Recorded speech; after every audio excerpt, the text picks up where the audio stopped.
Welcome to the Dynasty One podcast. I'm your host, Carl Safchik, and today I am joined by someone who loves a good Dorn woman as much as I do, and that's Eric Carter. How are you today, Eric? I'm not going to say anything because there are people who probably haven't watched yet, Right, and I'm just going to leave it at that. Yeah. Right. But they are beautiful. I wonder if they're using that same. Do you remember like 2 years ago when I had like the infatuation with the one daughter of Oberyn? I feel like they're using a different actress. I need to look. I think it's the same one. Looks like is it the same one? Okay. I had Liz Loza try to. She had like a common connection with that chick, and she tried to get me a date, but it didn't work. Yeah, no dice. Yeah, I mean she's an actress in Game of Thrones. What's she going to do with a fantasy football podcast host? You know? Yeah, that's true. So basically, if you were a Game of Thrones character, you would be Cold Hands. Okay, no spoilers. All right. So tonight we are going to be joined by Mike Wright of the Fantasy Footballers, an intensely popular show I'm sure a lot of you have heard of.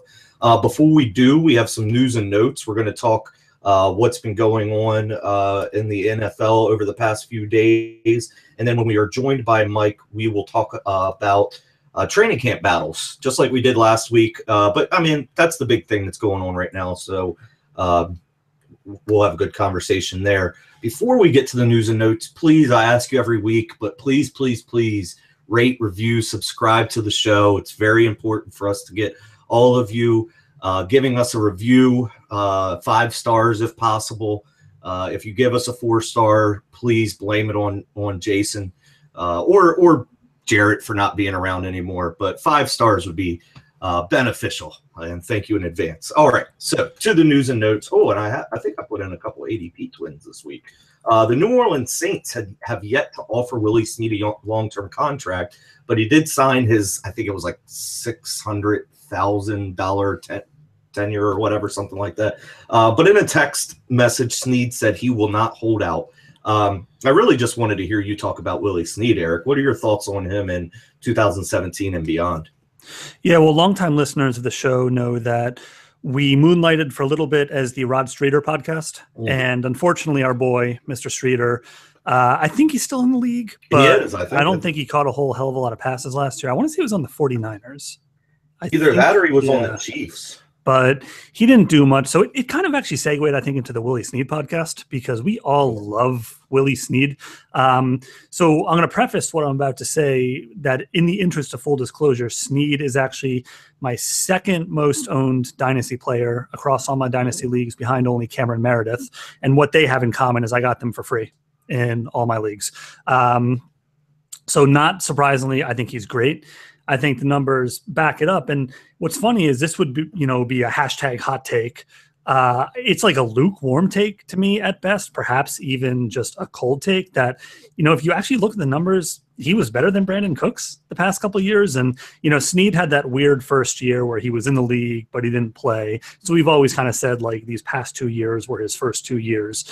If we compare them to Brandon Cooks, who would have been in his second and third years, if you take out touchdowns, I mean, Snead, in terms of efficiency, was better across the board, yards per target, first down, yards per reception, catch percentage, all those efficiency metrics that we like. And sometimes you could say it's a mirage because of volume, but over that course of time, Cooks was only averaging about 1 more target per game. So it really was not a volume mirage either. So I love it. Cooks is gone. He frees up, I think it was close to 120 targets. So if a conservative estimate is he gets 20 to 25 of those targets, and if he could just add a few more touchdowns, because that's just the one thing he hasn't been able to do. I mean, he's a wide receiver too, and I think he's just one of those guys who'll be good anywhere. Drew Brees makes everyone, a little bit better just because he's Drew Brees and because of that offense. But, I mean, I think this is a guy who's going to stick in the league for a long time.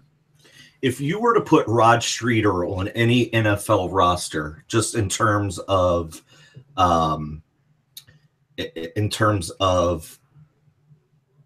sorry, let me gather my thoughts.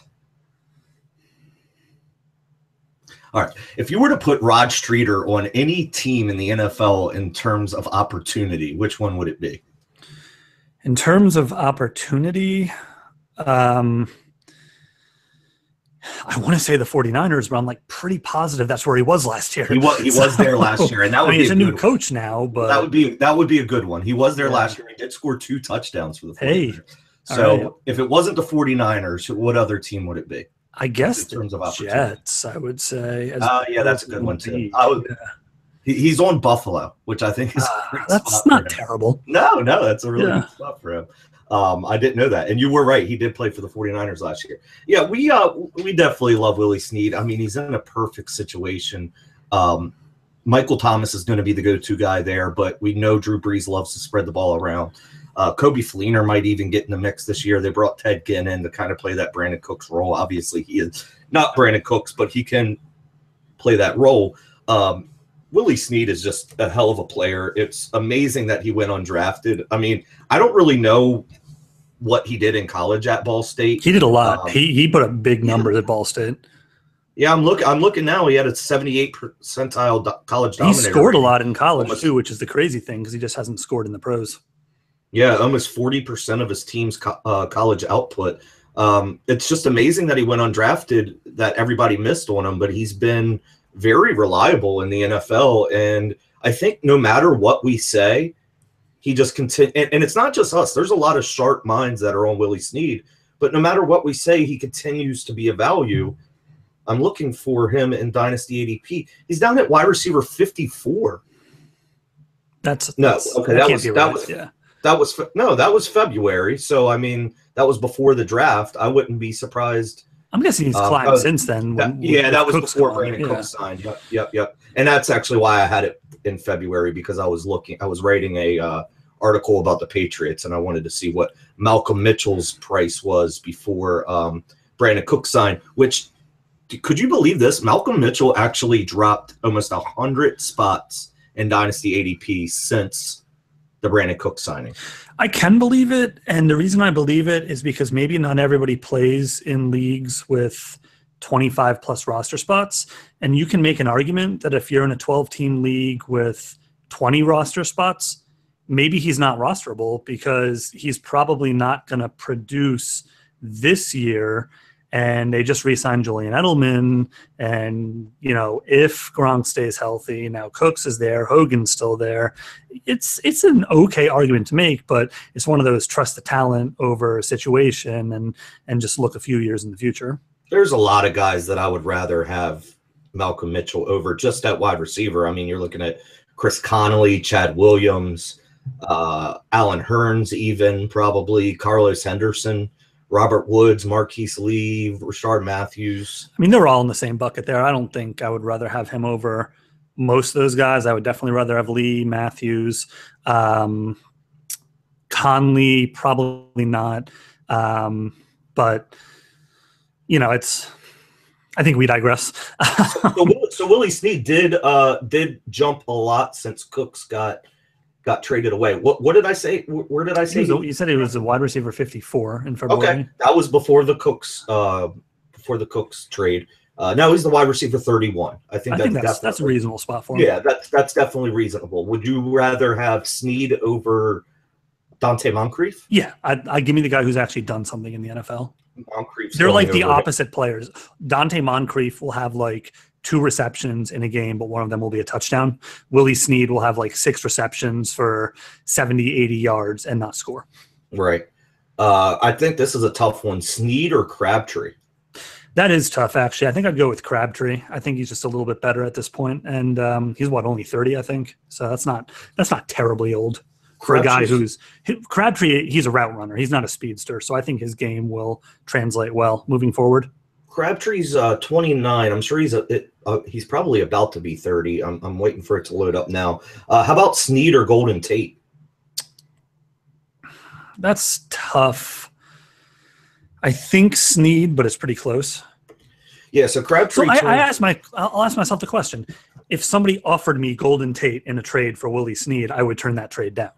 So you could take that for what it's worth, whether or not it's like an ADP thing or just because I really like Willie Snead. Obviously, we inject our personal bias into this a little bit. And when it comes to guys like Snead, who we got for free, and they wound up playing a role on our teams, there's a little bit of ego involved, I think. Like, I have this guy, I unearthed this guy, I have him in all my leagues. It would really just take a little bit extra for me to want to sell him. There's a few guys going after Willie Snead and ADP, and I'm like almost 100% sure that you could trade any of them straight up for Snead and probably get extra. Devontae Parker, Mike Williams, Josh Doxson, even further down, Kelvin Benjamin, even further down than that, Jordan Matthews. Those are players that I would explore trying to get Snead for. Even if you like a Josh Doxson better than Willie Snead, you might be able to get a lot extra. You know what I mean? You might be able to get like Willie Snead and a half for Josh Doxson, even though Willie Snead's higher in ADP. Yeah, this is like purely anecdotal, but I feel like Willie Snead is probably one of the highest variance players between ADP and trade value. Sure. I think everybody loves Willie Snead when they're buying him on an imagination roster. But when it comes to actual bullets flying, I don't think people are going to trade a guy like Devontae Parker, because we know that if Devontae Parker has 900 yards this year, he'll probably be in like the top 3 rounds of startup drafts next year. Yeah, I absolutely agree. Well, I mentioned Mike Williams. He's saying that his back feels better, and there's increasing hope that he will not need surgery. It was previously reported that he would need back surgery. If you were doing a rookie draft today, what is the highest you would take Mike Williams? Nothing's changed for me. He's still the 106. He was my 106 before. I do think there is a pretty firm tier break. I think that for me, there's a tier break after or before him? After him. I want to say that. Why don't you like John Ross? I don't dislike John Ross. I just like Mike Williams more. I don't know why John Ross, even if he is your 107, I don't know why everyone thinks there's a huge tier break there. There might be a little one in my mind. It's not a huge tier break, but for me, there's a definite line in the sand there. He's probably my 107, yeah. I think that Cook and Williams are like a half tier below the top 4 for me. So a lot of people have like a tier of 6. I kind of have a tier of 4 and then a half tier below those 2 guys, and then John Ross, and then maybe like some of those tight ends would start to creep into the next tier for me. But I think I know it's crowded, but they drafted him early for a reason. Rivers should have a few years left. You draft in rookie drafts for talent, not for situation. And it's crazy because I read some of these things on Twitter. People are like claiming victory on a guy who hasn't played an NFL snap yet because there was a rumor that he would have surgery, which, by the way, was unrelated to any injury that he's had previously. I'm like, and unrelated to his skill. I mean, he's not going to be Odell Beckham in all likelihood, but have we learned nothing from Odell Beckham? That you don't write off a guy because he gets bumped up in his first training camp? Yeah. It's crazy. Ridiculous. Yeah. Atlanta Falcons GM Thomas Dimitroff says he wants to get a deal done with running back Devonta Freeman by this Thursday. So, meaning by the time a lot of people listen to this, there may already be a deal done. Where in the second tier of running backs are you ranking Freeman? Assuming he is in your second tier. I mean, you have the big 3 and Johnson, Zeke, and Bell. After that, I think there's a tier of maybe 4 or 5 more guys. But assuming he is there, where are you ranking him, and what could this news mean for Tevin Coleman going forward? It's interesting because the point remains the same, but he might actually be in tier 3 for me now, because I might put Ezekiel Elliott in a tier of his own at number 2, just because of all this nonsense lately, and have Bell and David Johnson in my tier 1. But again, I think we're like splitting hairs there. Sure. So we're talking about the same tier. We'll call it my second tier. I actually have Freeman as the first guy in my second tier, then Todd Gurley, then Melvin Gordon. I have a pretty expansive second tier.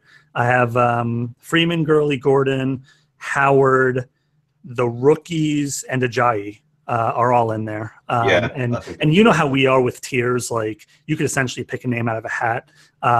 If someone offered me Todd Gurley for Devontae Freeman, I might say yes, even though I have Devontae Freeman, 1 rank above Gurley, just because they are kind of a jumble for me. Also depending on what day it is for me. So, that he's right there. He's a very solid high-end asset for me still. I have Coleman actually as my RB19 because I think he's very good as well. You're allowed to have two good players in the same backfield. I've always been assuming that Freeman would be back, so really this hasn't changed anything for me. And Atlanta is just one of the best offenses in the league right now, arguably the best offense in the league. So we know they can support a stud receiver, two running backs, and then some of these other pass catchers in kind of a mixed bag, mix and match scenario. So I see no reason why this would really move the needle for me. Coleman has 2 more years on his contract regardless. So, and he has a potential out in a couple of years from now if they re-sign Freeman. Yeah, I like Coleman too, but obviously Freeman would be ahead. And I like you. I think that tier. Thank you. I appreciate that. Like you, think that tier is all pretty close. Todd Gurley, Jesse's been talking me into Todd Gurley lately. Jordan Howard. Just the more I look into Howard, the more I really think he could be a legit NFL running back. Obviously, Melvin Gordon needs to be up there, and the rookies and Ajayi, despite his knee injury, has a lot of people that love him. I think he would probably be near the bottom of my tier, but despite that, probably still in that same tier for me. Speaking of, let me ask you a question. Actually, for Tevin Coleman, I want to compare him to his counterpart in the Tennessee Titans, Derrick Henry. Who would you rather have, Coleman or Henry? Henry. See, I think that would be the popular answer. I actually think I would rather have Coleman. I mean, I think we've seen a good amount from him at this point to suggest that he could be a very good running back if given the opportunity. We saw a decent amount out of Henry last year. Yeah, I mean, not only was one of the better running backs in the preseason, but also when given an opportunity in Tennessee. And I love DeMarco Murray, but I think Derrick Henry can be very good in his own right. Yeah, I guess we'll see. And I don't think it's like by far and away Henry. I just think I would prefer him to Coleman. But speaking of one of the running backs in the tier, Dalvin Cook. Well, we'll talk about his teammate first. Running back Latavius Murray was placed on the active PUP list, meaning he's not ready to practice yet due to a sore ankle, but he could be at practice anytime. Many believe Cook will enter the 2017 season as the unquestioned starter. But could Murray steal more touches than Cook owners would be comfortable with? I do think that Cook will enter as the starter. He has pretty significant draft capital behind him. He was a very, very, very good college running back. Obviously, he kind of bombed the combine, which is probably what knocked him down a little bit, but you don't do the combine in pads. So I think we've seen enough of his film to suggest that he'll be okay despite those metrics. So as you've said numerous times, and I agree with, and this is actually why, when you branch off from that, this is why I love those stud running backs at the top, because we have so few running backs anymore who are going to get more than 70% of their team's touches. So I don't think Cook is going to be one of those guys, because Murray is not a great player, but he is decidedly a slightly above average player at worst. He's decent in the passing game. He had 74 catches over the past 2 years. And he's a very accomplished short yardage running back as well. So if he's in those short yardage scenarios, including the goal line scenarios, that's going to be a pretty big siphon on Cook's value. So his contract, I will say it's a little bit misleading. It's 3 years and $15 million, but only $3.4 million is guaranteed. So I do think he needs to show a little bit this year, or he could be on the chopping block. I think really who's going to be hurt here is Jerick McKinnon, who I've just basically lost all faith in at this point. Yeah, I was just looking up Murray's contract, but you already had that keyed up. All right, let's move on real quick before we get Mike Wright on from the Fantasy Footballer Show. Do a couple ADP twins. At 112.1, we have Laquan Treadwell and Marvin Jones. Who would you prefer at that ADP? Yeah, so we all know the story last year on Marvin Jones. He had a couple of massive games early on in the season. He was basically hot garbage after that. He was just not useful. And I think the popular narrative now is that he had an injury, blah, blah, blah.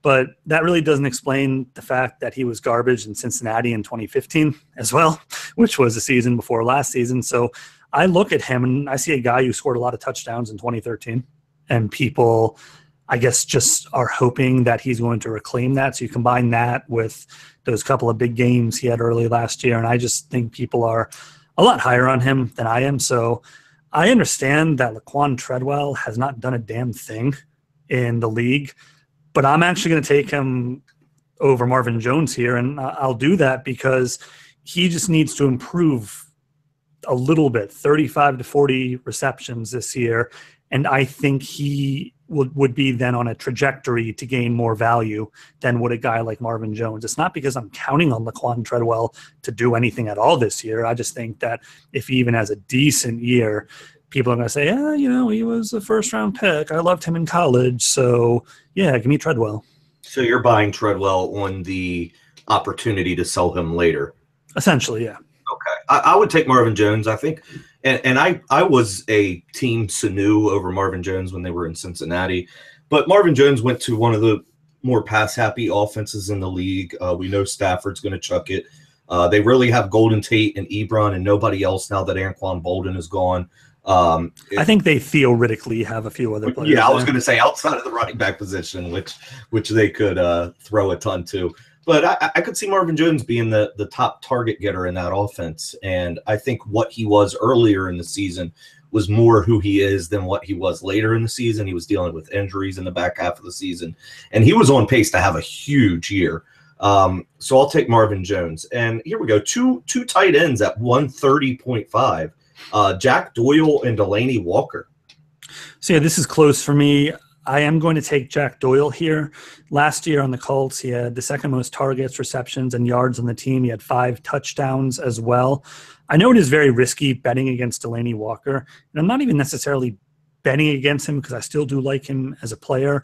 But from 2015 to 2016, he did lose 31 targets, 29 catches, and over 200 yards. The Titans added 2 receivers and a tight end in the draft. They didn't lose anyone. So Indy, on the other hand, they got rid of Dwayne Allen, who had a decent chunk of targets last year. So those are gone. So I see Doyle with a better path towards potentially even out-targeting Walker this year.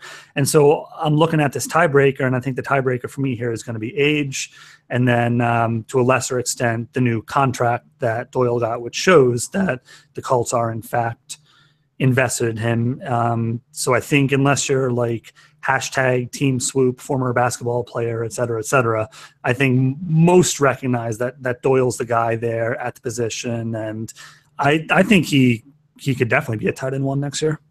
I would take Delaney Walker, but I see the point. I do like Jack Doyle. I know our buddy Jacob Henry likes Jack Doyle.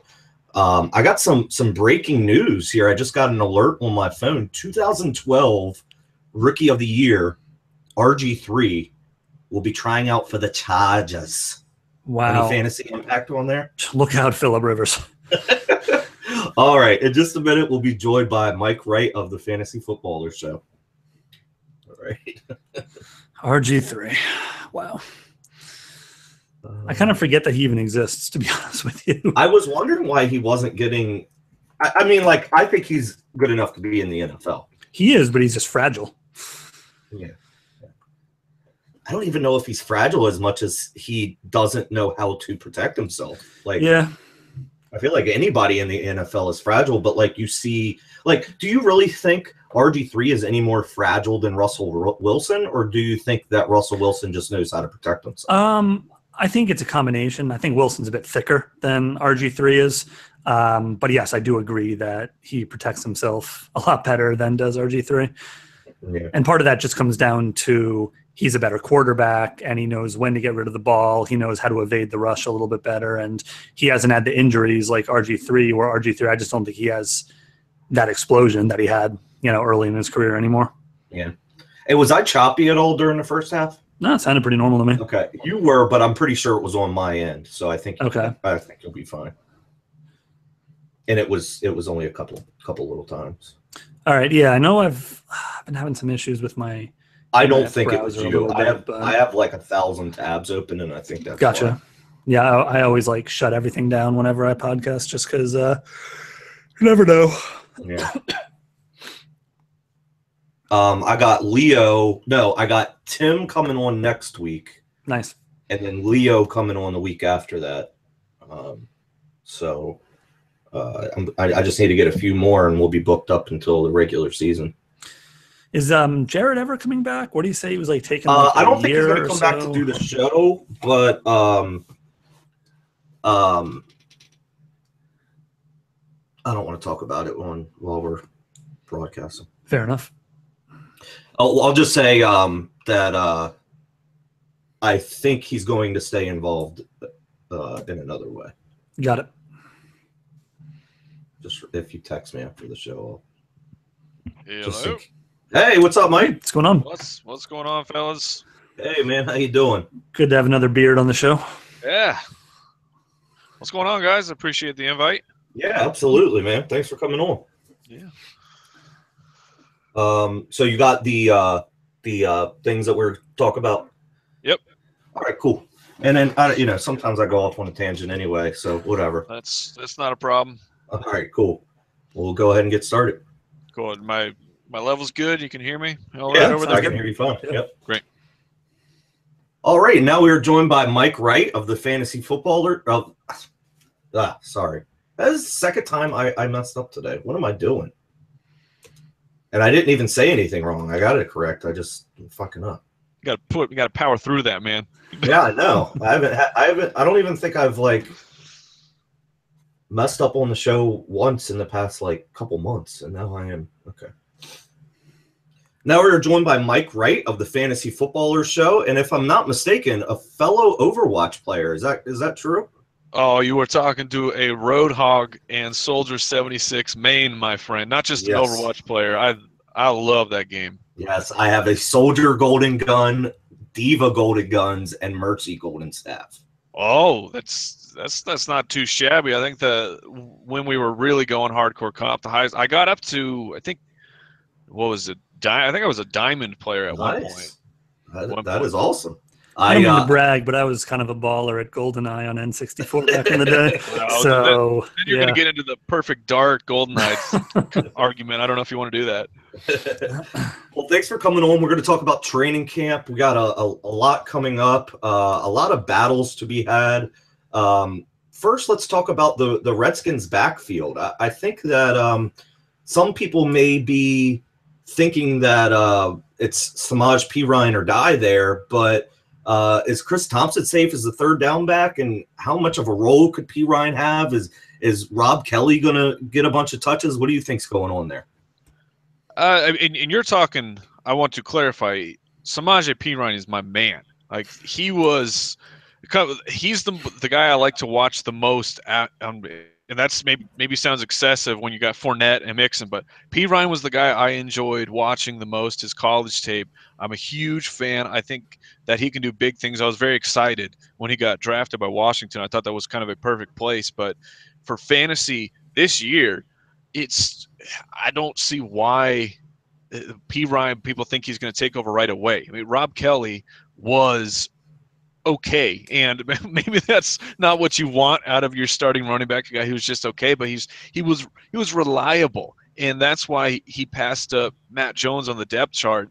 And for fantasy, he was fine. Running back 18, 5 of the 9 games where he started. 3 of those times he was a running back 1, and over the final 2 games he was injured, and he's not a running back who can power through, I would say, especially a lower body injury. You really saw a difference in him those final 2 games.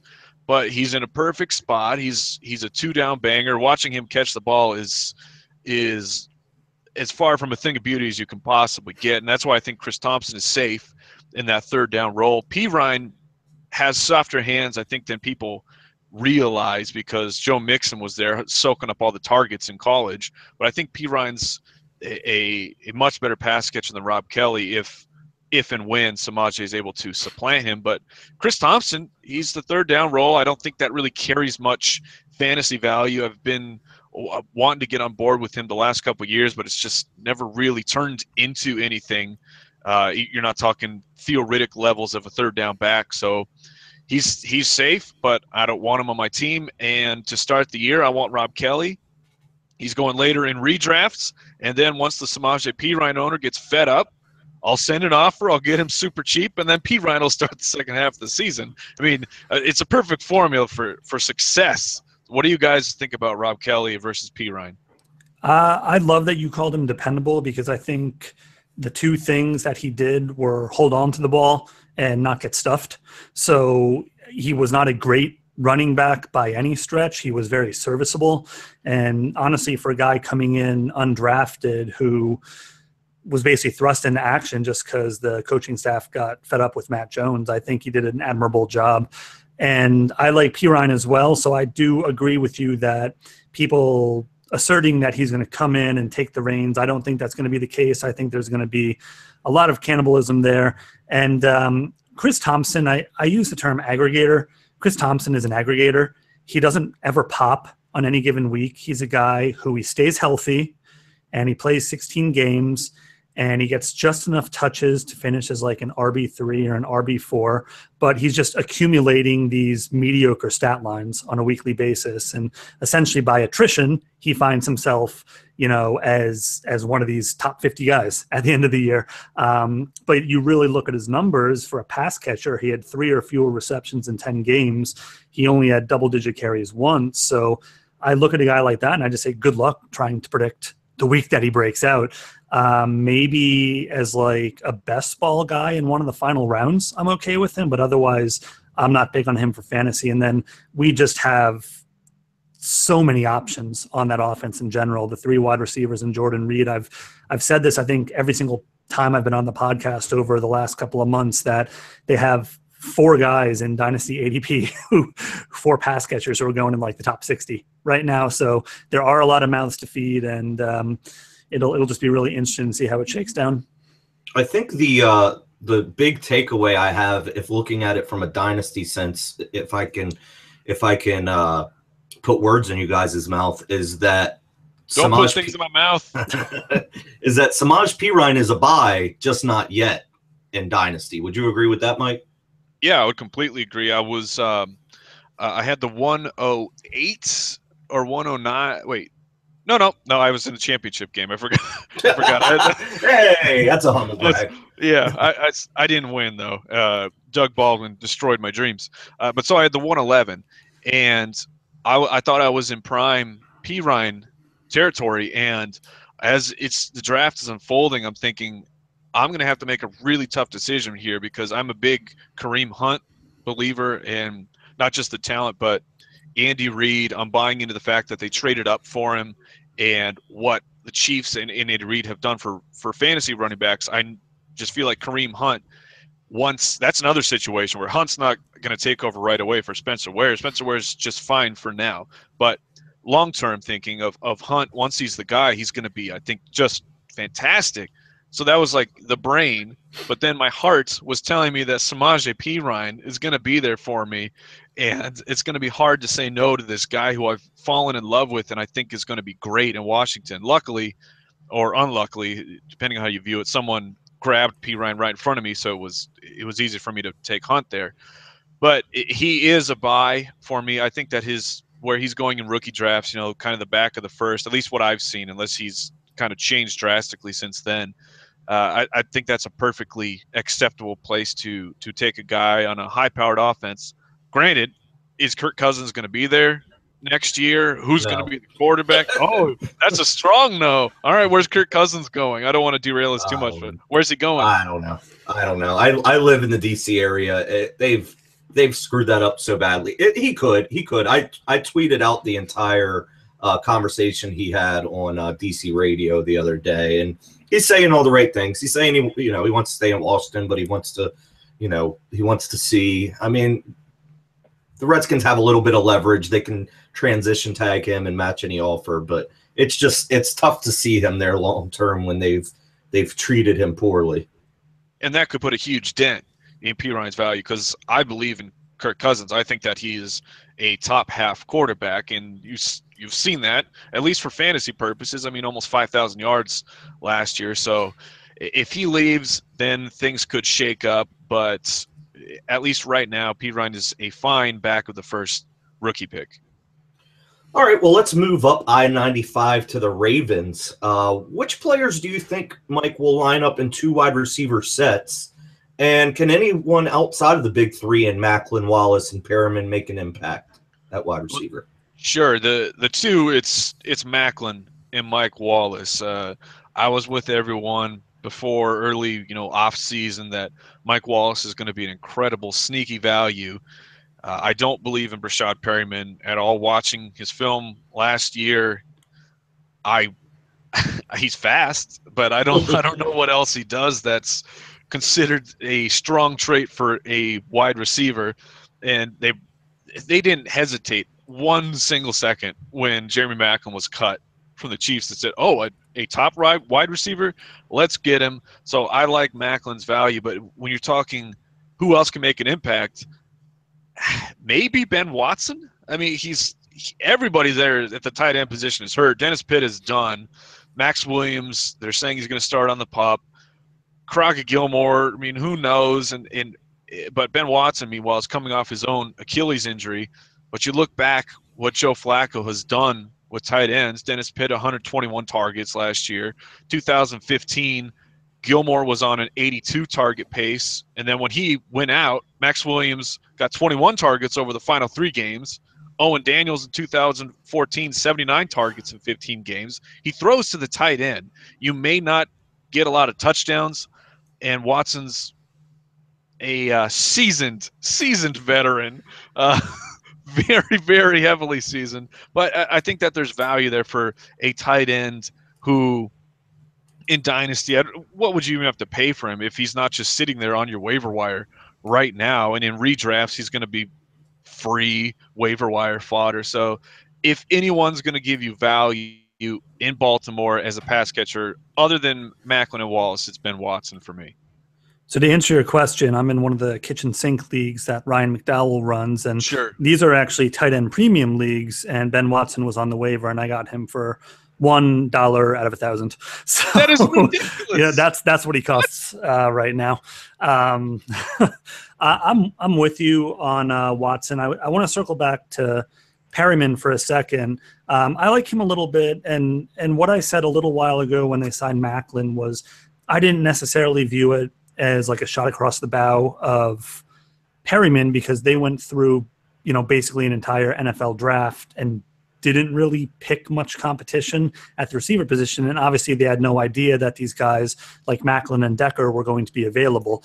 So when you have good players like Macklin and Decker available, I mean, I think you should definitely go for it. And it made sense. It was a good signing, but it could be one of those like fudged 2-year deals where it's more like a 1-year deal. And then essentially the team has, the ability to get off the hook if they want. So I still like him a little bit, but it definitely impacts his 2017 value, barring an injury. But I'm with you on Watson. And then the other guy, obviously you need some scrap, you need some grit, and you're going to get that from Danny Woodhead. So coach's son. Yeah, he's going to be the guy who I think he's going to soak up a lot of targets, and I think he's going to drive Kenneth Dixon owners nuts. Do you guys think, and Eric, I'll start with you, do you think that with the uncertainty at tight end, and even if Watson is the top guy, Mike mentioned how heavily seasoned he is and that he's coming off an ACL. So I mean, the guy's really old and is coming off a gruesome injury. Could you see more 3 wide receiver sets? Would that be an opportunity to shed a little bit of light, have some silver linings for Brashad Perriman? Yeah, and I think that's what they were saying. I think there was a Roto World blurb about that within the past couple of weeks, suggesting that they were going to go to more 3 wide receiver sets regardless. And this was an offense that passed an uncomfortable amount last year. I think certainly much more than they planned on. And Flacco, coming off that injury, was not very sharp last year at all. So hopefully that can progress a little bit if it was in fact injury related. But no, I'm with you. I like Gilmore a little bit, but yeah, that year where it looked like he might be turning into something, he got hurt, so the jury's still out on him a little bit. But I think based on their personnel, it makes sense to have the 3 wideouts and just get Woodhead in the game. You mentioned that Macklin could be a cut in 2018. They would only lose $2.5 million in dead money. They would save $5 million in cap savings. Okay. So it's certainly possible if he doesn't show up this year. All right, moving on. Eric, I'm going to ask you first. What do you think about the Broncos quarterbacks in training camp? Do you think one player can separate himself from the others? And just as a follow-up question to that, is there any chance Chad Kelly, Mr. Irrelevant, is the QB of the future? So it's a good question. I think that because at least the training camp reports suggest that they're fairly close, that would make me lean towards Paxton Lynch a little bit. I actually think Simeon's going to be the guy out of the gates, but he was fine last year. He didn't do anything special. He took care of the ball okay, but he just has limitations, physical limitations that Paxton Lynch, theoretically does not have. And this was a first-round pick by the regime, so I could see him. I guess, gun to my head, I'd say Paxton Lynch has more starts than does Simeon this year. With Chad Kelly, Kevin Garnett said anything's possible. So I don't know. Anything is possible, to be fair. Yeah, he, in a very scary manner that would just scare the crap out of me in a dark alley, said that anything is possible. I don't know. He's got the physical tools. I think he's one of Matt Waldman's guys. Yeah, I was just about to bring up Matt Waldman, yeah. Yeah, I don't know. I honestly – I didn't see enough of him in college. I just know a lot of it was character issues as to why he fell as far as he did, but there is not a very strong track record of seventh-round quarterbacks in the NFL. Mike, what do you think about the Broncos quarterback situation? If by physical limitations for Simeon, you're inferring that he cannot grow the facial hair of the Tampa Bay Buccaneers mascots, then, yeah, Trevor Simeon – He's the guy who I think starts, and he's the guy who I think finishes the season, assuming health. But he looked like he was kind of getting it going towards the middle of the season, and he had some pretty soft matchups there. But he had this string of 5 or 6 games where he was over 250 yards, and then he got banged up. That's when he took the shoulder injury and he tried to gut it out, but you could tell he was a different player at that point. I do agree with you that if they're tied, why would you not go with Paxton Lynch? You moved up to get him, and he would, by all accounts, likely be the future. It's just funny that we're talking about, either Chad Kelly or Trevor Simeon, because was Simeon a 7th-round pick? I think he was a 7th as well, yes. So we have evidence of it on that team. So they're not afraid to go to Kelly if he's the guy. I think it's a redshirt year, though, at minimum for Kelly. So this is a next year question. But it's Trevor Simeon. He gave him a chance to win. They hung in there with the division. The defense is still good enough. Improving the offensive line, protect him. So he's not very serviceable for fantasy unless if I'm in a 2-quarterback league, I'm actually okay with the way that I play, having Simeon be my super flex because I'm not going to worry about it. But other than that, it's not really someone I'm getting excited about. Yeah, with the popularization of the 2-quarterback leagues, I think it gives us the opportunity on this show to have this conversation again. Yeah, it's nice. When a couple years ago, it might not be apropos to talk about these guys. I think I know Eric's opinion on this, so I'll start with Mike. In Tampa Bay, is Doug Martin still the lead guy? And if so, who will see the second most touches? Are we looking at a McNichols-Sims training camp battle? You left out the guy who I would throw my vote of confidence behind. That's Jaquiz Rodgers. Oh, yeah, there you go. Off the street, he was cut by the Bears right before the season starts. The Buccaneers go, hey, we need another body. And then his first start, they gave him 30 carries. They had absolute complete faith in Rodgers, and he was far more efficient than Doug Martin. Now, clearly they went back in with Martin at the end of the season, despite Martin being terrible. He was fine for your fantasy team because he was getting 20+ carries a game, but it was really painful to watch. I'm not the biggest Doug Martin fan. I know that he does have the 2 seasons of 1,400 yards, but the second he sustains any kind of lower body injury, like kind of like I was talking with Kelly, it's over. If Martin injures his leg, forget about it. You're getting no use. And on top of that, he's suspended for the first 3 games. I would expect it to be Quiz with. I like McNichols, and I hope we can get a chance to see him. I hope he gets a chance to compete, but it sounded like the coaching staff, at least beginning of the offseason, they were pretty pissed at McNichols for being injured, which is, it's funny to be mad at a guy for being hurt, but I think it stemmed from maybe he undersold the injury, and actually, I think he waited until after the draft process to get his surgery to fix things up. So I think he's got a long ways to go up. Sims is not the guy. He broke down immediately after trying to be the main ball carrier, and Jacquizz was great. So I don't know why they wouldn't at least go to him for the first 3 games. And if he's really rolling and the team is rolling, like they start 3-0 and it's because of Jacquizz, how do you immediately go to Doug Martin? You owe him nothing in guaranteed money. I mean, you can cut him if you want at any moment because of the failed test. All the guaranteed money is gone. So Jacquizz is my guy, and he's one of my favorite. I know you guys are Dynasty, but I'm trying to bring that redraft as well. But he's one of my favorite late round redraft targets. I like him in best ball as well because he's a double-digit round guy, but you know you're going to get 3, or at least I believe you'll get 3 strong weeks out of him. So Quiz is who I'm rooting for. Eric, let's play out that hypothetical. If Jacquizz Rodgers has a big 3 games, what do you think happens with Doug Martin? It's a tough guess. Martin was not good at all last year. The only saving grace, I think, is a stat I'm borrowing from Roto World that they said he only was afforded 1.1 yards before contact on his runs, which is, just awful.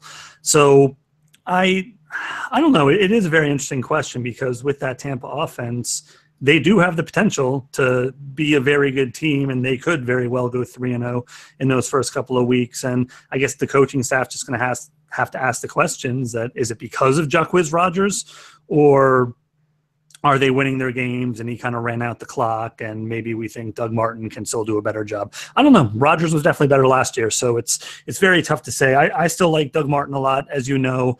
I do think that obviously there's still time between now and when that suspension is up, but they've kept him around for this long. They only took a 5th-round guy in McNichols in the draft, and he, I agree, projects more as the Charles Sims workload guy. I think they were saying Sims could even be cut, which would not surprise me because, like you said, Mike, that was awful. That was actually a mistake. Wasn't? Yeah, when Roto World reported it, whoever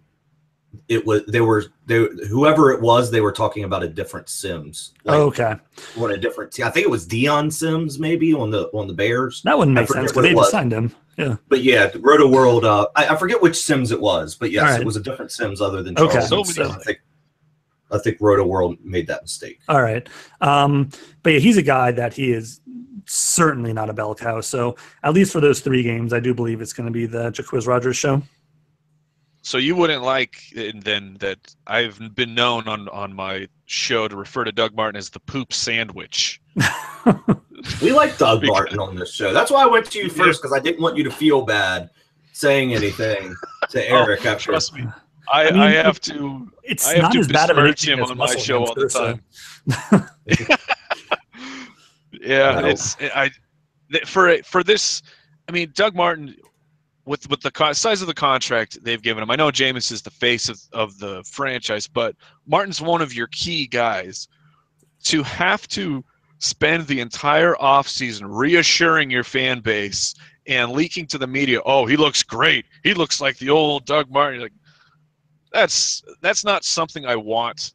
If the Buccaneers are my team, that's not something I want to hear, that the coaching staff almost is talking themselves into Doug Martin for the future. I prefer him to the guys going around him in Dynasty ADP: Marshawn Lynch, Paul Perkins, Mike Gillislee, even. I think I prefer over Gilly, really.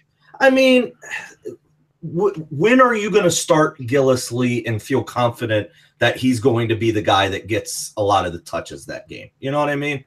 I don't know that I'm buying any of the Patriots running backs unless it's Dion Lewis on the hope that he gets released. Oh, I was going to say, I feel like Lewis is going to get cut. But Right. Gillislee, I mean, right now, certainly I agree with you. You're buying the potential of we're assuming that Gillislee profiles as the LeGarrette Blount, the goal line, the guy who grinds it out, because the Patriots will almost without a doubt be grinding out games. That's just they're better than everybody. So if Gillislee does take that job, then he's going to be incredibly valuable. But I agree with you that it's a lot of projection and a lot of hope. But in a startup, I would rather put my hope on Gillislee, who's been incredibly efficient and a good running back for the last couple of years, still young, against Doug Martin, who has been awful far more than he's been excellent. Mike, off the top of your head, do you know who led the NFL in yards per carry in 2016? Yards per carry. I do off the top of my head. I do not know. Is it Gillislee? It's Gillislee. Yeah. Yeah. I know that they've. I feel like it was someone from Pro Football Focus was talking about it. It might have been Scott Barrett. I don't know. But it was just this funny situation how Bill Belichick always feigns and pretends he doesn't know about tech. Meanwhile, this offseason, they scoop up Rex Burkhead and Mike Gillislee, who on their efficiency metrics where I think we're number one and number two. Yeah, exactly. You're telling me. You definitely. You're telling me. You're like, no one of the Patriots coaching staff noticed those efficiency metrics. It's just a coincidence, right? Snap face. Exactly. That man, he is the greatest con man, and that's why Bill Belichick. Not that, but that's part of why he's better than everybody else. Yeah, he is a con man. All right, last one. Eric, Bengals running backs. We've talked about him here and there. You could just refresh your take, and then we'll ask Mike. But is Joe Mixon the unquestioned bell cow? And if so, what role does it leave for Jeremy Hill and Gio Bernard? I don't think he's the unquestioned bell cow. I think he's the best running back on the team, but they had a nice little split with Hill and Bernard going for the past couple of years, and Mixon can do what both of those guys do and probably do it better. But I just think this is going to be a committee, maybe, a committee where Mixon could see himself with 200 plus touches. I just have a tough time seeing anyone in that backfield emerging because they just like using Jeremy Hill for some reason, because when they need 3.7 yards, he's the guy that can definitely get that for them. So, Bernard is the interesting piece because we just don't know where he's at in his recovery. So will he be there at the outset? And if he is, how efficient will he be? How good will he look? But, the cream eventually rises, and Hill is a free agent after the year. I know Bernard just signed a new contract, but I think, this year it won't be unquestioned. Again, gun to my head, I would say Mixon gets the most touches out of those three guys. But I think in 2018 forward, we'll be looking at more of like, a 1 and 2 type of scenario with Bernard as more of a traditional third down back. Me and Eric are doing a lot of agreeing. Okay, cool. Yeah, I was going to pose that to you. Because I agree with that. I think Mixon's the best running back, but we've seen so many examples of Marvin Lewis doesn't want to use his rookies. I mean, Gio Bernard, his rookie season, was buried behind BenJarvus Green-Ellis, and it was so frustrating to watch him just plod away. And you're like, give the ball to Bernard. And Bernard was still fine for fantasy here and there, but they just continued to give the ball to BenJarvus, and then that happened. And then Jeremy Hill's season, Gio Bernard was the starter. It was quite evident to at least me, and I feel like other people watching, Gio Bernard should not be your every down starting running back. He's good if you use him the right way. Meanwhile, you have this bruiser, Jeremy Hill, you drafted in the second. And, of course, once he's finally unleashed, he goes full ham. And then I don't know where Jeremy Hill wins. I mean, that's one of the great mysteries of fantasy football is how a guy is so dominant and then just completely falls on his face like that. And then you saw the same thing with Boyd last year. Just doesn't use him. He's using Brandon LaFell. I mean, that's why I don't have a ton of hope for even Ross as early as they picked him and Joe Mixon. This year for fantasy, I'm not very high on Ross. Mixon should take the job. That's what's so frustrating about this is he should take the job, but you know that Jeremy Hill's going to get the goal line carries, and he's going to put a severe cap on what Mixon can do as far as an explosion for fantasy week to week. But I'm just echoing. I'm a parrot here for what Eric had to say, but that I agree that it's not unquestioned that Joe Mixon will be the 3-down guy for them coming out the gates. Yeah, if you want a 24-year-old running back that's being drafted as the running back 57 at almost 180 overall, who's basically been a lock for 10 touchdowns over the past 3 seasons, if that doesn't appeal to you, I don't know. But obviously they didn't have a third great running back. Well, unless you count Burkhead, they didn't have a third good running back in that backfield. All right, well, we're nearing the end of the show. Mike, I got one last question for you. Sure. How did you feel about the Roadhog nerf? You said that you're a Roadhog main. It was literally last night or 2 nights ago. I'm trying to remember. I'm a master of the hook. This is why I'm the Roadhog man. You're talking 60% hook success rate. I'm pulling fares out of the sky, but I can't remember who I hooked. Somebody. Like a McRae or something, and it's supposed to be a one shot, and they got away, and I had to chase, and then I got cleaned up by his buddies, and it was like, this is so frustrating. But yeah, it must be tough having the most overpowered character in the game to get a nerf. Hey man, I'm a 76er as well. That's where my gold gun is on my soldier. But Roadhog, they nerfed me before. I had to change up some play style, and now I can sit back and spam my right click the ball shot. I don't even know what people call it, but you just spam that, and that gets a bunch of kills, and then people start whining and complaining about that too. All right, well, we lost 1/3 of our show, and but JJ's tuning in, and 98% of our audience. So, Mike, I want to thank you for coming on. You can find Mike at FF Hitman. You can check him out on the Fantasy Footballers. Check Eric out at EDH_27. I'm at Carl Safchik. Everybody, check out the show at Dynasty One podcast. Thank you, everybody, for listening. Have a good week. All right, thanks for coming on, Mike. Hey, not a problem, man. Awesome. I appreciate it. Yeah, I understood maybe like one out of those last 300 words that you said. I wish we could play over different consoles. But I know we can't. It's ridiculous. Why can you not? Well, freaking Sony's holding everybody back. Yeah, you're better than me though. I think my career high was right around 2,600. So you made it over 3,000, huh? Yeah, and I think about 2,600 is where I should be, but I hit this before they made a changing to the ranking. I hit this hot streak where I think I won like 15 games in a row, and your points stacked, or I'm trying to think of the right word, but like they accelerated so that the first time you win, you get a couple, then you get 20. And by the end of my streak, I was getting 100 points of victory. I mean, it was absolutely insane. So while I rode that out, then